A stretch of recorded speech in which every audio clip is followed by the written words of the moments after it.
Hello everyone, आप देख रहे हैं डू घोसला और आज हम लोग बात करेंगे बिहार स्पेशल PYQ सीरीज़ की, जो कि है ज्योग्राफी से रिलेटेड। और ये है पार्ट 2।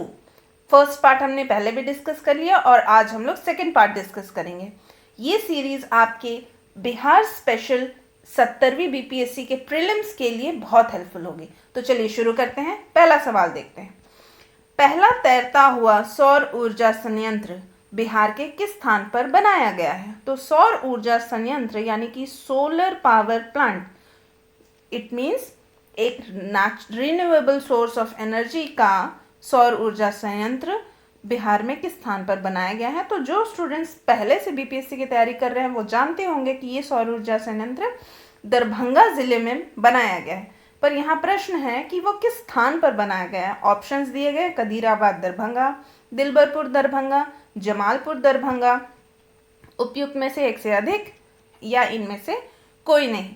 तो इसका सही जवाब है कदीराबाद दरभंगा। ये एक फ्लोटिंग तैरता हुआ सौर ऊर्जा संयंत्र है। अगला सवाल देखेंगे।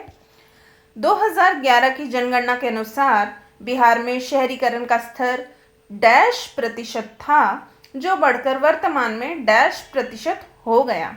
तो आप देख रहे हैं ये सवाल जो है सीधे हमारे बिहार के सेंसस से पूछा गया है और सेंसस का बहुत इम्पॉर्टेंट रोल होता है हमारे प्री की तैयारी में।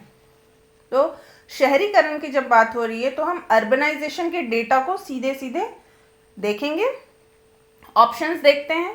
पहला ऑप्शन है 14.4% से 15.5% बढ़ जाना, ये बता रहे हैं।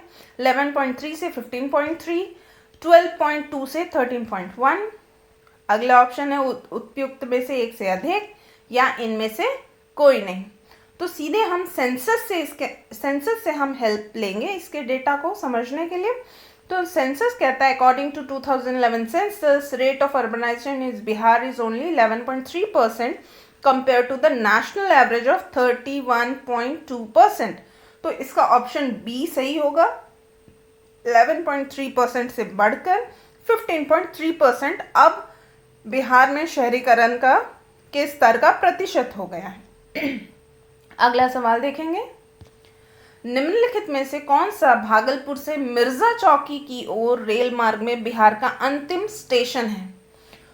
तो जो लोग भी बिहार से बाहर की ओर जाते हैं, मतलब बिहार राज्य से अगर आप बाहर जाते हैं तो इनके जितने भी निकटवर्ती राज्य हैं, भागलपुर एक सीमावर्ती डिस्ट्रिक्ट है, यानी कि वो उसके बॉर्डर पर पड़ता है।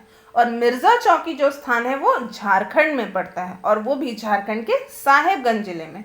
तो जिन लोगों ने यहाँ से भागलपुर से Mirza Chowki by rail route travel किया है वो बहुत अच्छी तरह जानेंगे कि वो स्टेशन कौन सा है। ऑप्शन दिया गया है अम्मापाली, पीरपैंती, कहलगांव, उपयुक्त में से एक से अधिक और इनमें से कोई नहीं।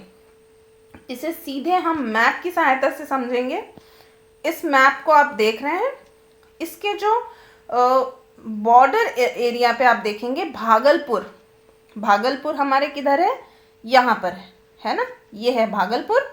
और ये वाला जो पार्ट है ये है झारखंड का। तो भागलपुर से जैसे ही आप झारखंड में प्रवेश करते हैं, बिहार के भागलपुर ज़िले से झारखंड के साहेबगंज में, तो आखिरी स्टेशन जो पड़ता है वो पड़ता है अम्मापाली। ठीक है, तो आपको ये याद रखना है कि अम्मापाली स्टेशन जो है आपका लास्ट स्टेशन है जब भी आप बिहार को क्रॉस कर रहे हैं। ठीक है, चलिए अब आगे देखेंगे। इसका सही आंसर जो है वो है अम्मापाली स्टेशन। अगला प्रश्न देखेंगे।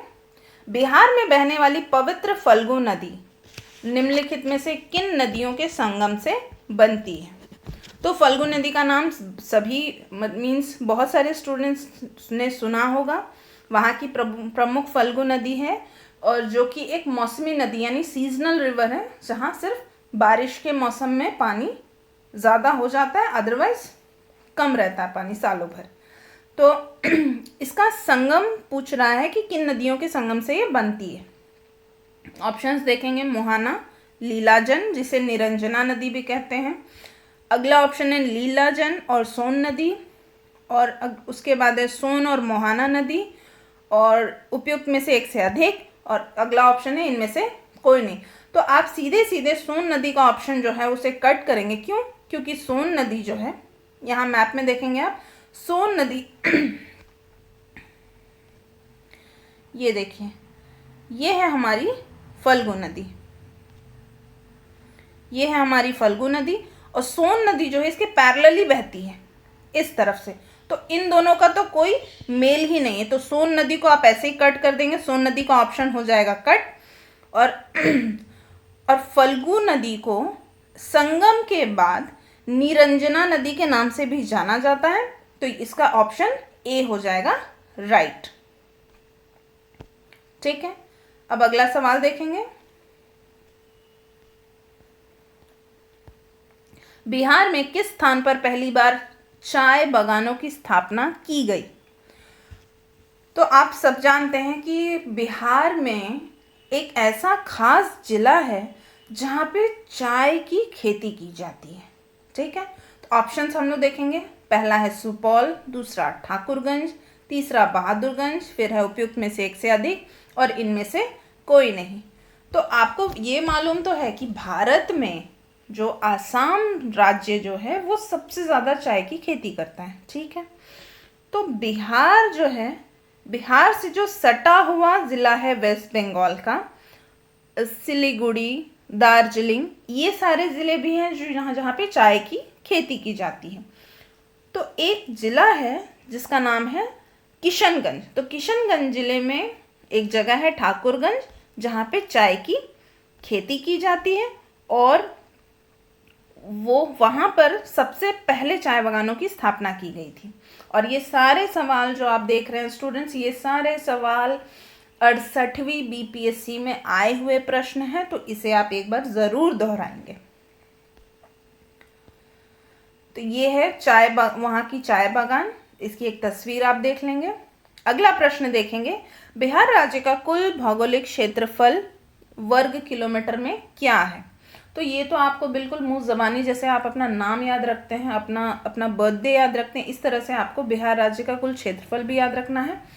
जो बच्चों जिन स्टूडेंट्स को नहीं पता है वो एक बार ऑप्शंस देखेंगे। पहला ऑप्शन है 94,200 स्क्वायर किलोमीटर, अगला है 94,316 स्क्वायर किलोमीटर, 94,163 स्क्वायर किलोमीटर, अगला है 94,526 स्क्वायर किलोमीटर, और आखिरी है इनमें से कोई नहीं। तो सीधा हम लोग चलेंगे बिहार के सेंसस में कि वहाँ पर इसे कितने स्क्वायर किलोमीटर दिया गया है, इसे आप बिल्कुल कंठस्थ कर लेंगे। ये बिल्कुल ही स्टैटिक डेटा है, ये चेंज नहीं होगा। ठीक है, तो आंसर होगा 94,163 और ऑप्शन सी हो जाएगा आपका सही। अगला सवाल देखेंगे, बिहार के किस जिले में तेलहर कुंड जलप्रपात स्थित है? तेलहर कुंड जलप्रपात जो है वो बहुत ही फेमस जल कुंड है, जो बहुत ही खूबसूरत है। ऐसे तो पर्यावरणीय दृष्टि से बहुत ही खूबसूरत है तेलहर कुंड जलप्रपात, और हमें ये जानना है कि वो किस ज़िले में स्थित है। ऑप्शंस देखेंगे, सासाराम, नवादा, कैमूर, रोहतास, और इनमें से कोई नहीं। तो आपको मैं बता दूं, तेलहर कुंड जलप्रपात जो है वो कैमूर ज़िले में स्थित है। आप देख रहे हैं बहुत ही खूबसूरत सा ये जलप्रपात है जो कि कैमूर ज़िले में स्थित है, और कैमूर जो ज़िला है वो बिहार के साउथ वेस्ट का सबसे कॉर्नर वाला ज़िला है। ठीक है, आगे देखेंगे हम लोग अगला प्रश्न, बिहार के किस जिले में धारवाड़ चट्टानें नहीं हैं? तो सबसे पहले आपको प्रश्न पढ़ते ही आपको ये समझ लेना है, धारवाड़ चट्टानें यानी कि वो चट्टानें जो मिनरल रिच है, जिनमें बहुत सारे खनिज पदार्थ पाए जाते हैं। ठीक है, स्पेशली मेटालिक। हाँ, तो इसे समझने के लिए हमें सबसे पहले बिहार की जियोलॉजिकल मैप को ध्यान में रखना है। सबसे पहले आपके दिमाग में आ जाना चाहिए कि बिहार की जियोलॉजी कैसी है, यानी कि वहाँ का कि भू संरचना चट्टानों के अनुसार किस प्रकार की है। तो ऑप्शंस जो दिए गए हैं इसमें है नवादा, जमुई, गया, कैमूर और उपयुक्त में से एक से अधिक या इनमें से कोई नहीं। तो इस मानचित्र को हम लोग देखेंगे, इस मानचित्र में एकदम क्लियर दिख रहा है कि ये जो सफ़ेद वाला क्षेत्र है ये है क्वाटरनरी रॉक यानी चतुर्थक चट्टानों का, और जो डार्क ब्राउन कलर से है वो है धारवाड़ चट्टानों का। तो धारवाड़ जो चट्टाने हैं ये वाले, तो यहाँ पे जो भी ज़िले पाए जाते हैं वो इसके उत्तर वहाँ आपको बताना है नहीं है। तो यहाँ जो ज़िले पाए जाते हैं, नवादा ज़िला यहाँ है, जमुई है, गया है, और ये वाला पार्ट जो है ये है विंध्यन रॉक का। विंध्यन रॉक्स किस में रिच होती हैं? लाइमस्टोन में, चूना पत्थर में, ठीक है। तो विंध्यन रॉक्स का जो पार्ट है वो है कैमूर, यानी कि कैमूर में धारवाड़ चट्टाने नहीं है, कैमूर में कौन सी चट्टाने हैं? विंध्यन चट्टाने पाई जाती है। तो इसका सही आंसर क्या हो जाएगा? कैमूर इसका सही आंसर हो जाएगा। अब अगला प्रश्न देखेंगे, भौगोलिक क्षेत्रफल की दृष्टि से बिहार का कौन सा जिला सबसे छोटा है? तो जब सबसे छोटे जिले की बात आती है तो कुछ जिले हैं जिनमें अक्सर स्टूडेंट्स कंफ्यूज होते हैं कि कौन सा सबसे छोटा है। ऑप्शन देखेंगे, शिवहर, अरवल, जहानाबाद, शेखपुरा या इनमें से कोई नहीं या उपयुक्त में से एक से अधिक। तो सबसे पहले हम लोग फिर से बिहार ज़िले का डेटा देखेंगे जो चेंज नहीं होगा स्टूडेंट्स, ये स्टैटिक डेटा होता है, इसे आपको याद रखना है। तो ये इस मैप को आप देखेंगे, इस मैप को देखने से ऐसा लग रहा है ना, कि शिवहर भी छोटा है और अरवल भी छोटा है, ठीक है। तो दो छोटे छोटे ज़िलों में हम कंपेयर करेंगे। अगर मैप हमें याद है, डेटा हमें याद है, सिर्फ मैप देखने से नहीं पता। जैसे टिपिकली जो डेटा मैप को देख के समझ में आ जाने वाला, जैसे वेस्ट चंपारण बड़ा है ना, और कंपैरेटिवली शिवहर छोटा है, तो ऐसा तो नहीं दिया गया। ऑप्शन में सीधे दिया गया है अरवल है, शिवहर है, जहानाबाद है ना। तो आपको डेटा याद रखना है ना। आप डेटा याद रखेंगे तो तुरंत आपका आंसर जो है वो सॉल्व होगा।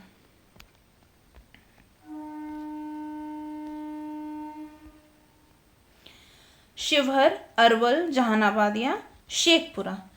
तो आपकी जानकारी के लिए मैं बता दूं, शिवहर ज़िला जो है, शिवहर का जो भौगोलिक क्षेत्रफल या जोग्राफिकल एरिया है वो है 443 स्क्वायर किलोमीटर, ठीक है। कितना है? 443 स्क्वायर किलोमीटर। और अरवल का है 637 स्क्वायर किलोमीटर। इट मीन्स कि शिवहर ज़िला जो है वो सबसे छोटा हो जाएगा। अब आगे हम लोग देखेंगे, अगले सवाल को देखेंगे।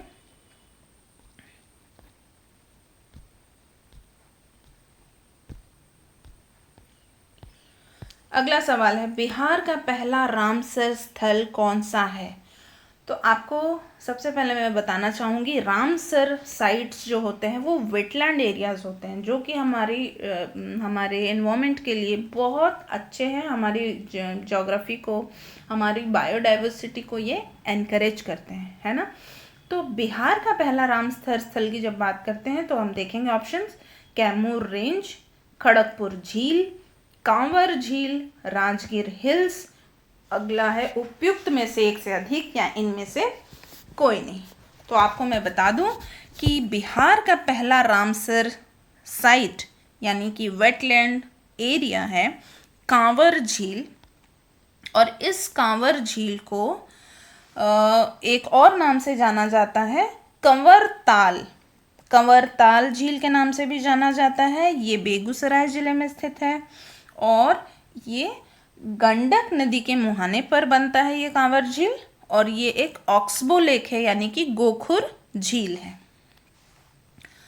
अब आगे देखेंगे अगला सवाल। देखिए तस्वीर बहुत ही खूबसूरत है, कांवर झील की है, इसे कंवरताल झील भी कहा जाता है। अगला सवाल है, सोन और गंगा नदी का संगम बिहार के किस जिले में स्थित है? तो हमने पिछले एक प्रश्न में और नदियों की बात की थी, तो वहाँ हमने फल्गु नदी के बारे में बात किया था। यहाँ है सोन और गंगा नदी का संगम स्थल। तो सोन नदी, जैसे आप सब जानते हैं, सोन नदी गंगा की सहायक नदी है, यानी कि सोन नदी कहीं ना कहीं जाके गंगा नदी में मिलती होगी, जिसे हम संगम स्थल के नाम से जानते हैं। ऑप्शन है आपके पास बक्सर, पटना, भोजपुर, नालंदा और उपयुक्त में से एक से अधिक या इनमें से कोई नहीं। तो ये बहुत ही आसान सवाल है जो 68वीं बीपीएससी में आया हुआ था। आप इस मैप को देखेंगे, मैप में आपको बहुत अच्छे से समझ में आएगा कि ये जो सोन नदी है, जो कि गंगा की सहायक नदी है, ये सीधे जा कर के पटना में मिलती है गंगा से, और पटना वो स्थल है जहाँ पर सोन नदी गंगा से मिलती है। तो आपको याद रखना है कि सोन नदी गंगा से कहाँ मिलती है, तो सोन नदी गंगा नदी से मिलती है पटना में। ठीक है, अब अगला सवाल देखेंगे। Thank you students. और इस तरह से हमारे ये 10 सवाल कंप्लीट होते हैं। अब हम लोग अगली सीरीज़ में मिलेंगे। Thank you for watching.